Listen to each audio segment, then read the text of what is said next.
नमस्कार, मी स्नेहल चौधरी. आपण पाहत आहात एलएस मराठी. पाहुयात महत्त्वाच्या काही घडामोडी. मुंबईच्या महापौरपदी भाजपच्या रितू तावडे यांची बिनविरोध निवड झाली आहे. कोणाचाही अर्ज न आल्यामुळे रितू तावडे यांची निवड निश्चित झाली आहे. रितू तावडे यांनी महापौर पदाचा पदभार स्वीकारलाय. 44 वर्षांनंतर बीएमसीवर भाजपचा महापौर बसलाय. शिवसेनेचे संजय घाडी यांची मुंबईच्या उपमहापौरपदी निवड झाली आहे. त्यांनी उपमहापौर पदाचा पदभार स्वीकारला. मुख्यमंत्री देवेंद्र फडणवीस आणि उपमुख्यमंत्री शिंदेच्या उपस्थितीत ही निवड प्रक्रिया पार पडली आहे. यावेळी मुख्यमंत्री फडणवीस यांनी महापौर आणि उपमहापौर यांना पुष्पगुच्छ देऊन स्वागत केलं.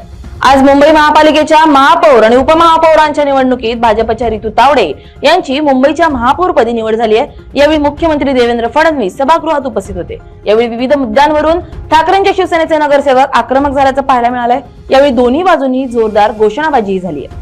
अजित पवारांच्या अपघाताची चौकशी पूर्ण होण्याची वाट पाहिली पाहिजे असं मुख्यमंत्री देवेंद्र फडणवीस यांनी म्हटलंय. विमान अपघाताची सखोल चौकशी झालीच पाहिजे. या अपघाताच्या सर्व चौकशा सुरू आहेत. तसंच अजित पवारांच्या अपघाताचं सर्व सत्य बाहेर आलंच पाहिजे असंही फडणवीसांनी सांगितलंय.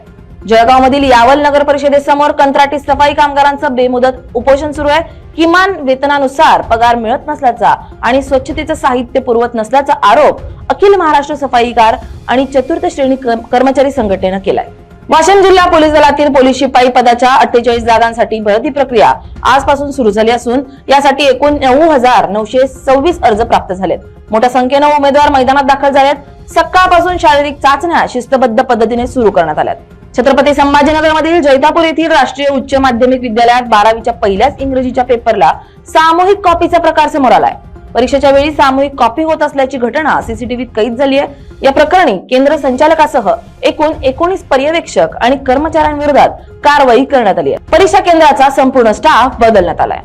बीडच्या नेकनूर पोलीस स्टेशनमध्ये पोलिसांनी बेपत्ता असलेल्या मुलीच्या नातेवाईकांना अरेरावीची भाषा करत मारहाण केल्याचा आरोप त्यांनी केलाय. 17 वर्षीय तरुणी 2 महिन्यांपासून बेपत्ता असून मुलीच्या तपासाबाबतची माहिती घेण्यासाठी नातेवाईक गेले होते. यावेळी मुलीचा शोध का लागत नाही असा सवाल केल्यानं पोलीस चिडल्याचं नातेवाईकांनी सांगितलंय. हिंगोलीत बेरोजगारीचे दाहक वास्तव पुढे आले.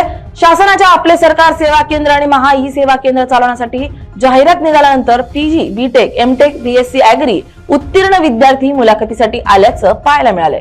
उच्च शिक्षित मुलं मोठ्या प्रमाणावर दिसल्यानं अनेक प्रश्न उपस्थित होत आहेत. दाभड येथील ग्रामस्थांनी नांदेड नागपूर महामार्गावर रास्ता रोको आंदोलन केल्यानं चक्क 1 तास वाहतूक ठप्प झाली होती. महामार्गावर वारंवार होणाऱ्या अपघातांमध्ये अनेकांना जीव गमवावा लागला असून त्यामुळे महामार्गावर भुयारी मार्ग उभारण्यात यावा अशी मागणी आंदोलकांनी केली आहे. या होत्या काही महत्त्वाच्या घडामोडी. पाहत रहा एलएस मराठी.